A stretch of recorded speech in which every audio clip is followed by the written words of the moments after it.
कुछ ही महीनों में national counter terrorism policy and strategy लेकर हम आएंगे। जहां पर भी यूएपीए लगाने की जरूरत है वहां निसंकोच लगाना चाहिए। तीनों सेक्टर जो हमारे लिए नासूर बनकर खड़े थे, चाहे कश्मीर हो, चाहे नॉर्थ ईस्ट हो, चाहे वामपंथी उग्रवाद हो, तीनों जगह पे उग्रवादी घटनाओं पर एक मजबूत स्थिति कंट्रोल हमारी सुरक्षा एजेंसियों ने प्राप्त किया है। 2014 के बाद देश में कोई बड़ी टेरर घटना नहीं हुई है। 2006 से 13 और 14 से 21 आतंकवादी घटनाओं का हिसाब किताब करें तो 70% की कमी आतंकवादी घटनाओं में दिखाई पड़ी है। सबसे पहले तो मैं एनआईए के पूरी टीम को और विशेषकर दाते जी को बहुत बहुत बधाई और साधुवाद देना चाहता हूं, क्योंकि गत सम्मेलन और ये सम्मेलन के बीच के समय में जितने भी बिंदु तय हुए थे वो सभी का 100% क्रियान्वयन करने का काम एनआईए ने किया है। गत सम्मेलन में मैंने अपेक्षा व्यक्त की थी कि एनआईए जांच एजेंसी नहीं है।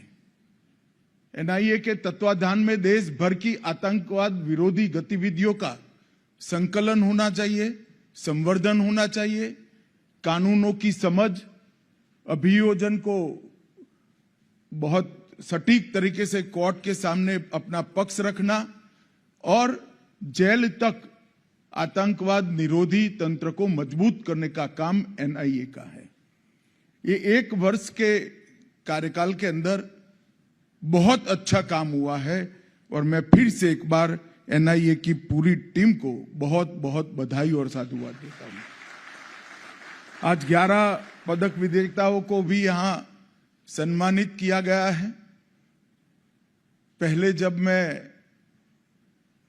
कभी व्यवस्था में नहीं रहा तब मुझे किसी का सम्मान होता था, पदक मिलता था तो एक फॉर्मेलिटी लगती थी, मगर राज्य में गृह मंत्री बना, देश में गृह मंत्री बना और जब अधिकारियों के कठिन परिश्रम को और उनकी शिद्दत को देखता हूं तब मुझे लगता है पदक देने की प्रक्रिया कहीं न कहीं बहुत छोटी है इनके परिश्रम के आधार पर।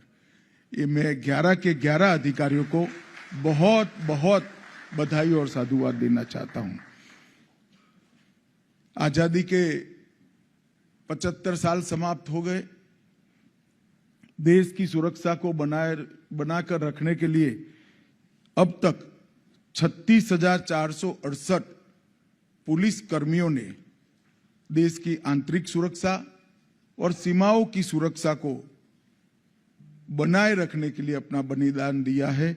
वो सभी को मैं मनपूर्वक आज सर्वोच्च बलिदान देने के इनके जज्बे को बहुत मनपूर्वक श्रद्धांजलि देना चाहता हूं और उनके परिवारजनों का भी धन्यवाद देश की ओर से करना चाहता हूं। आप सभी जानते हैं कि 2019 से और पहले 2014 से ये 10 साल के अंदर मोदी जी के देश के प्रधानमंत्री बनने के बाद आतंकवाद के खिलाफ एक ठोस रणनीति लेकर भारत सरकार चली है। मोदी जी का एक घोष वाक्य जीरो टॉलरेंस अगेंस्ट टेररिज्म ये न केवल भारत समग्र विश्व ने आज स्वीकार किया है और ये 10 साल के अंदर भारत के अंदर टेररिज्म के खिलाफ लड़ने की एक मजबूत इकोसिस्टम खड़ी हुई। हालांकि बहुत कुछ करना बाकी है, परंतु 10 साल के काम का विहंगावलोकन करें तो संतोषजनक चित्र इस 10 साल में हमारे सामने खड़ा हुआ है।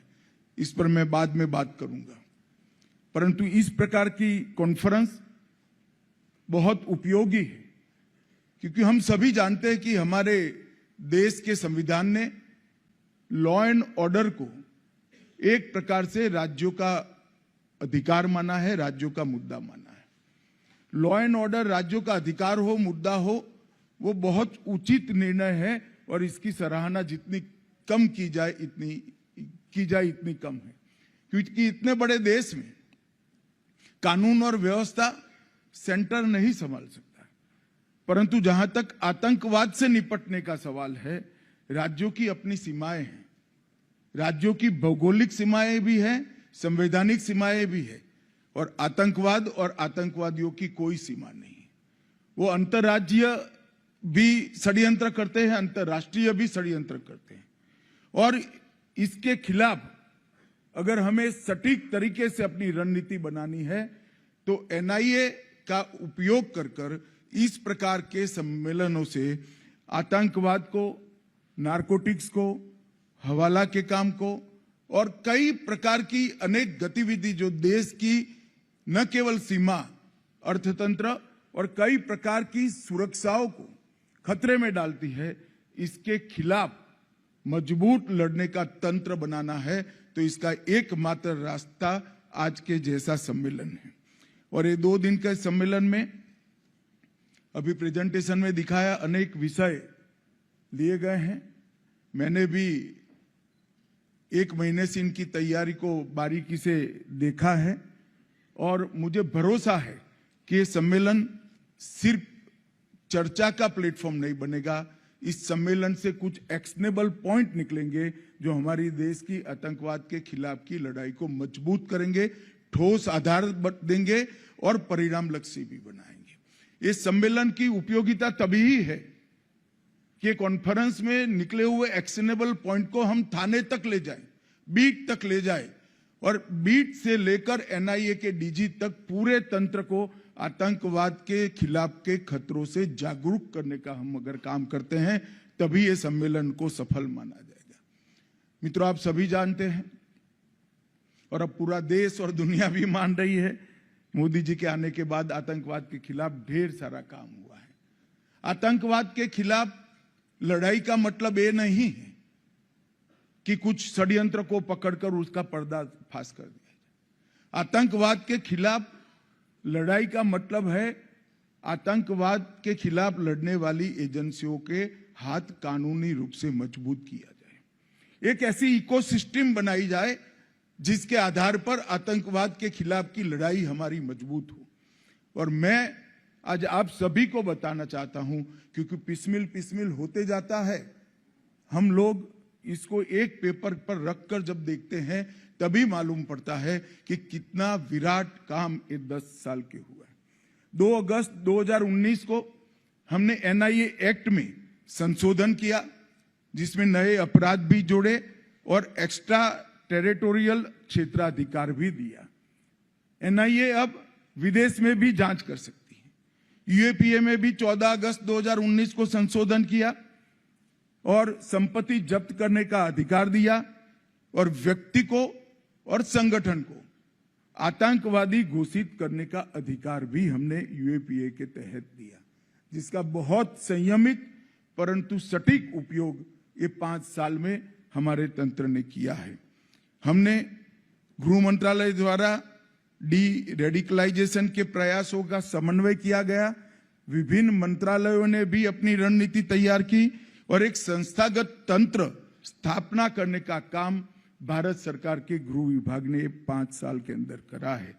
आतंकवाद की फंडिंग को नियंत्रित करने के लिए 25 सूत्रीय इंटीग्रेटेड योजना 2020 में बनाई गई, जिसमें आतंकवाद के हर स्वरूप को, जिहादी आतंकवाद से लेकर नॉर्थ ईस्ट के आतंकवाद से लेकर वामपंथी उग्रवाद से लेकर फेक इंडियन करेंसी नोटों से लेकर नारकोटिक्स तक ढेर सारे कदम उठाए गए। एफसीआरए से लेकर रेडिकलाइजेशन की फाइनेंसिंग से लेकर अवैध हथियारों की तस्करी तक 4 एजेंसियों में काम बांटकर सामंजस्य के साथ ये इकोसिस्टम को तोड़ने का काम किया गया और इसके बहुत अच्छे नतीजे मिले हैं। मल्टी एजेंसी सेंटर मैक की वर्किंग को रिवैम्प किया गया। मल्टी एजेंसी सेंटर का 2022 का जो ऑर्डर निकला है, इसके अंदर न केवल मैक के दायरे को बढ़ाया गया, इसको साइबर सुरक्षा, narco terrorism, gun running, organised crime network और उभरते हुए कट्टरवादी हॉटस्पॉट, इसकी एक कंटिन्यूअस मॉनिटरिंग की एसओपी भी बनाई गई, जिसके परिणाम स्वरूप ढेर सारे गुनाहों को हम होने से पहले रोकने में सफल हुए हैं। और जब मीडिया के मित्र भी खड़े हैं, मैं उनको हमारे अधिकारियों की ओर से एक बात बताना चाहता हूं कि जब कहीं पर 1 किलो आरडीएक्स पकड़ा जाता है तो 2 कॉलम भी इसको समाचार नहीं मिलता है, प्रसिद्धि नहीं मिलती है, मगर 1 किलो आरडीएक्स का बम बनकर अगर धमाका होता है तो दिनों तक आप रिपोर्टिंग कर रहे हैं। जो अभी मैक का दायरा बढ़ाया गया, इसके कारण ढेर सारे गुनाहों को होने से पहले रोकने में हमने सफलता करी। नेशनल मेमोरी बैंक को स्थापित किया गया और उसको प्रभावी रूप से लागू करने के लिए काम किया गया। इंफॉर्मेशन के आधार पर एक सेंट्रल डेटाबेस की रचना भी की गई।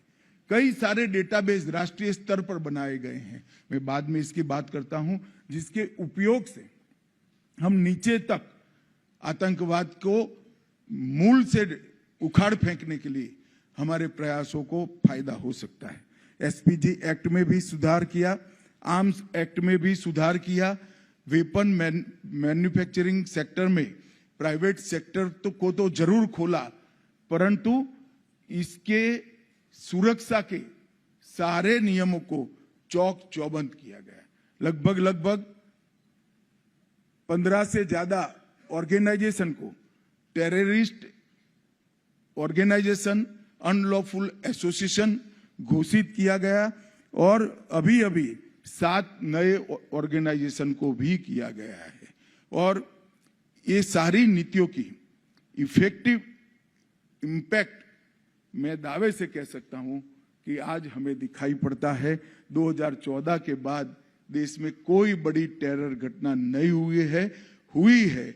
इसमें हमारे पुलिस बल ने सफलतापूर्वक इसको निरस्त करने का काम किया। और 2006 से 13 और 14 से 21 आतंकवादी घटनाओं का हिसाब किताब करें तो 70% की कमी आतंकवादी घटनाओं में दिखाई पड़ी है। और ये जो 30% भी है, इसमें पुलिस एक्शन को भी, आतंकवादियों के साथ जो मुठभेड़ होती है, इसको भी शामिल किया गया है। इसका मतलब ढेर सारा हमने आतंकवाद की प्रवृत्ति को रोकने में सफलता पाई है। आतंकवादियों की सेल्फ लाइफ में भी कमी आई है, जो पहले 2 साल तक थी, अब कुछ दिनों तक इसको सीमित करने में हम सफल रहे हैं।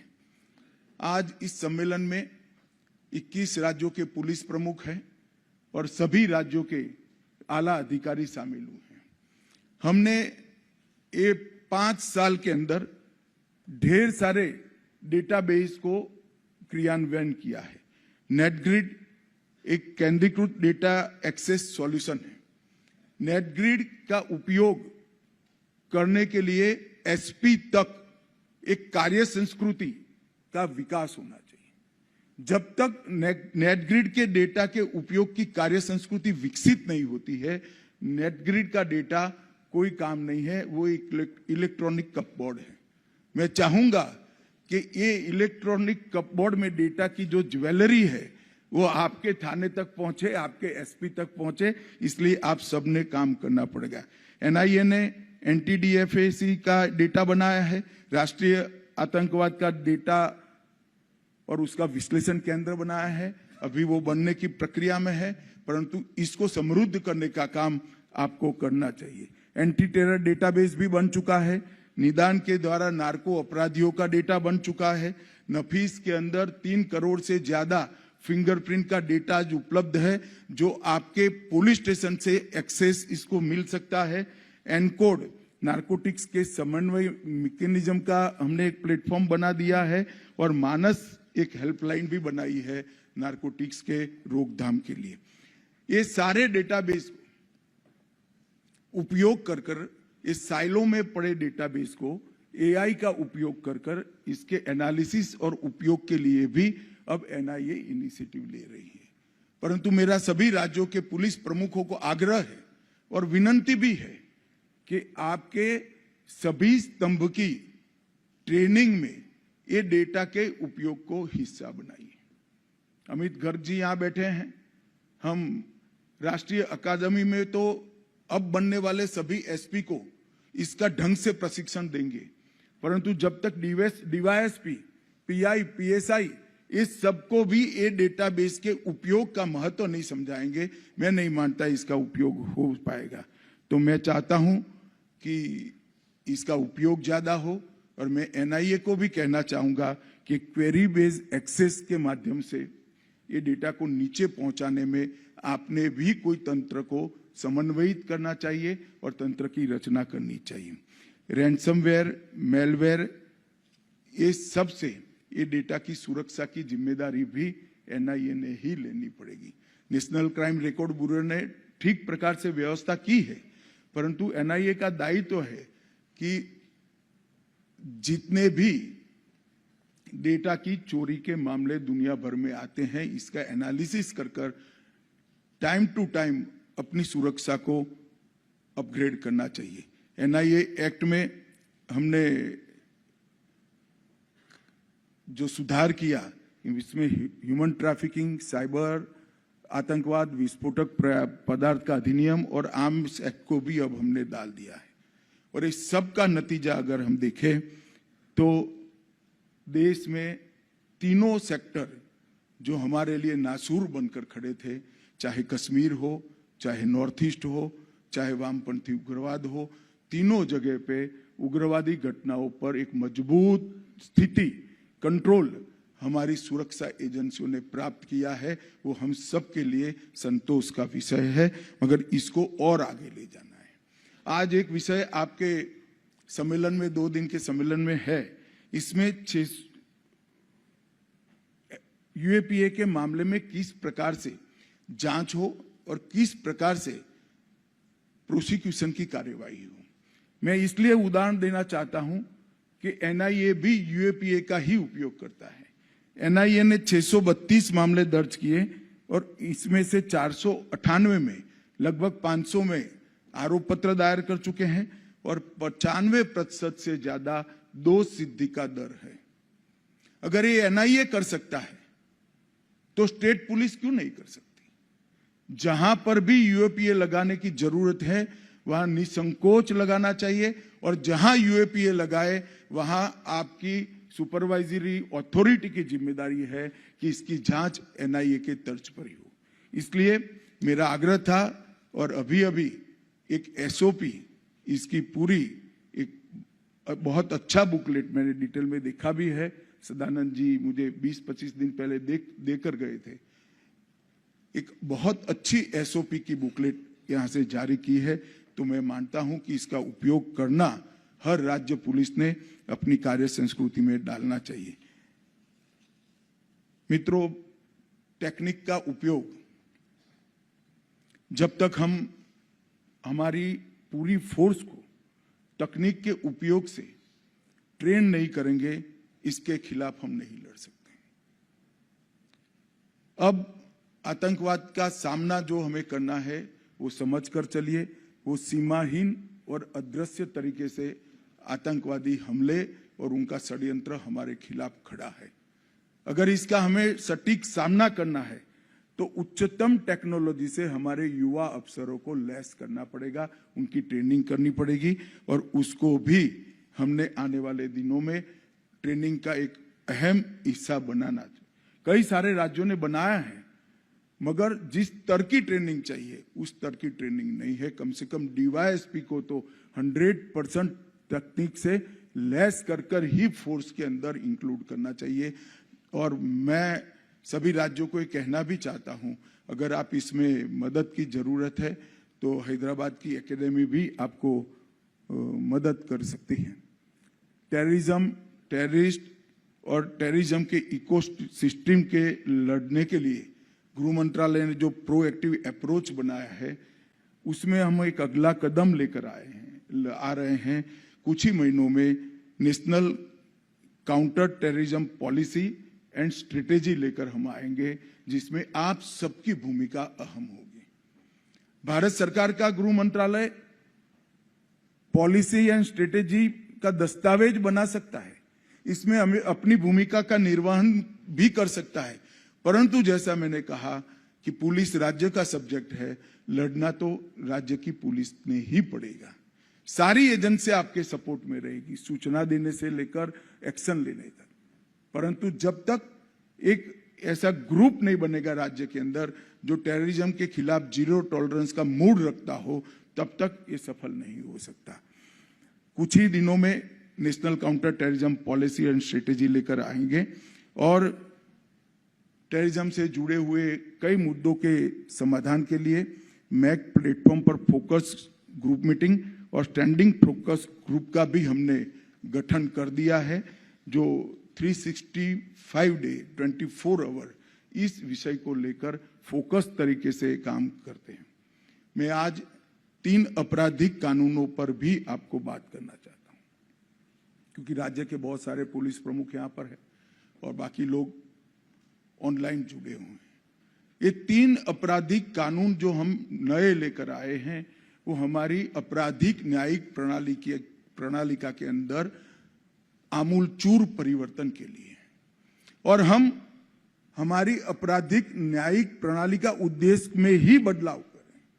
अंग्रेजों ने जो कानून बनाए थे, इनके राज्य की रक्षा के लिए थे, सरकारी तंत्र की रक्षा के लिए थे, सरकारी अफसरों की रक्षा के लिए थे।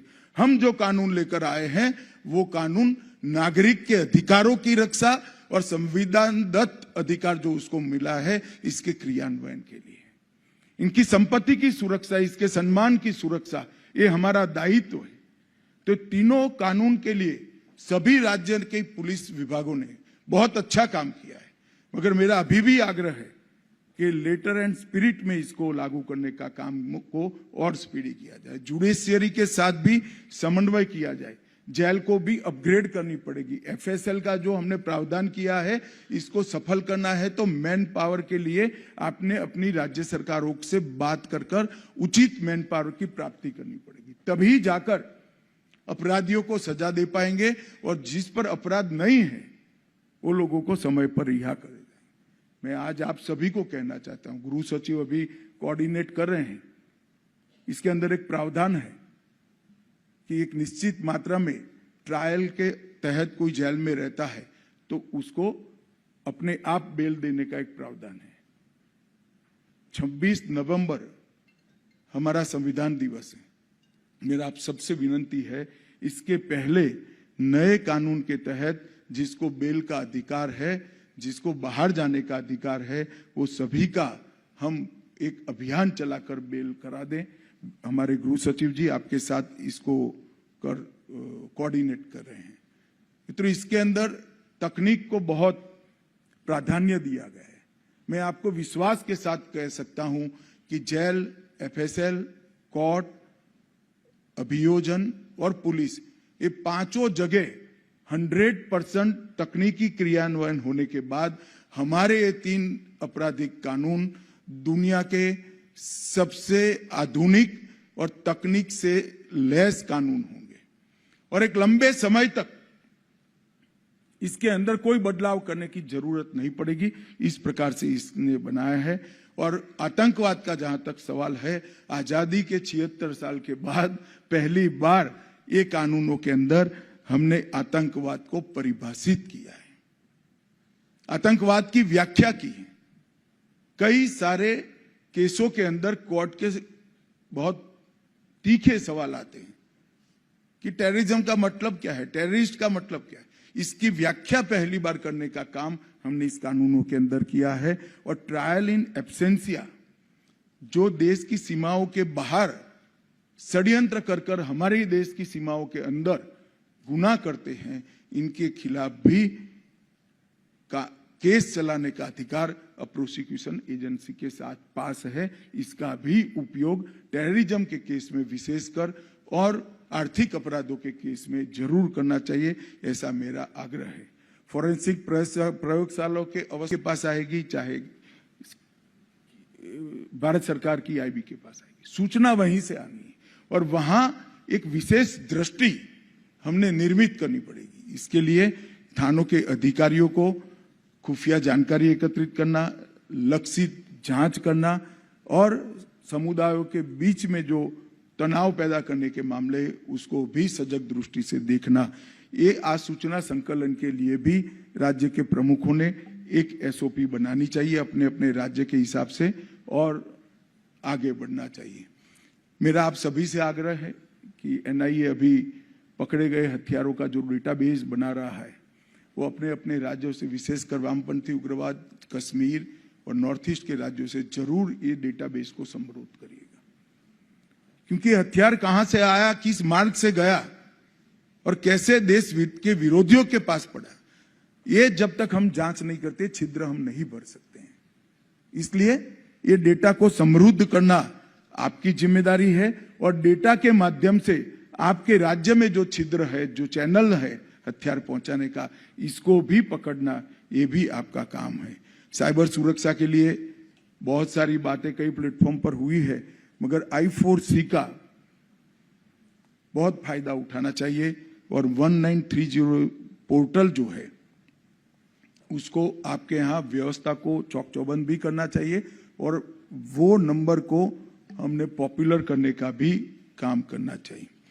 प्रधानमंत्री जी ने 10 point global anti terror plan पूरे विश्व को दिया है और अभी प्रेजेंटेशन में आपने देखा FATF ने भारत में इसके क्रियान्वयन के लिए संतोष व्यक्त किया है और यहाँ पर कई सारी जो अंतर्राष्ट्रीय आतंकवाद को रोकने के लिए मीटिंगें हुई, इंटरपोल की general assembly, no money for terror, United Nation Security Council counter terrorism और G20 में भी चर्चा हुई। इस सब में प्रधानमंत्री जी के 10 पॉइंट के ग्लोबल एंटी टेरर प्लान को सबने सराहा है। मित्रों, मैं आज फिर से कहना चाहता हूं कि टेररिज्म तभी समाप्त हो सकता है, हम इसके खिलाफ पूरी शिद्दत के साथ, कम से कम नुकसान के साथ तभी लड़ सकते हैं जब थाना से लेकर राज्य के पुलिस प्रमुख तक पूरी हमारी पुलिस की व्यवस्था इसके लिए जागरूकता लाए और एक साथ काम करे और ये करने की जिम्मेदारी आपकी है। मैं फिर से कई बार कह चुका हूं आप लोगों के सामने, मगर अंत में फिर से एक मैं बात कहना चाहता हूं। 2 चीजों पर मेरा आग्रह है। मैक के प्लेटफॉर्म में जितनी हो सके उतनी ज्यादा इंफॉर्मेशन साझा कीजिए और आपके अप्रोच के अंदर बहुत पुराने समय में नीड टू नो का जो एक ध्रुव वाक्य बन गया है, इसको बदलकर नीड टू शेयर और इसको आगे ले जाकर ड्यूटी टू शेयर तक ले जाइए। अब इंफॉर्मेशन छुपाने से इतने बड़े देश में टेररिज्म के खिलाफ हम नहीं लड़ सकते, क्योंकि आपके पास जो इंफॉर्मेशन है इसके कई डायमेंशन होंगे जो शायद आपको मालूम नहीं है।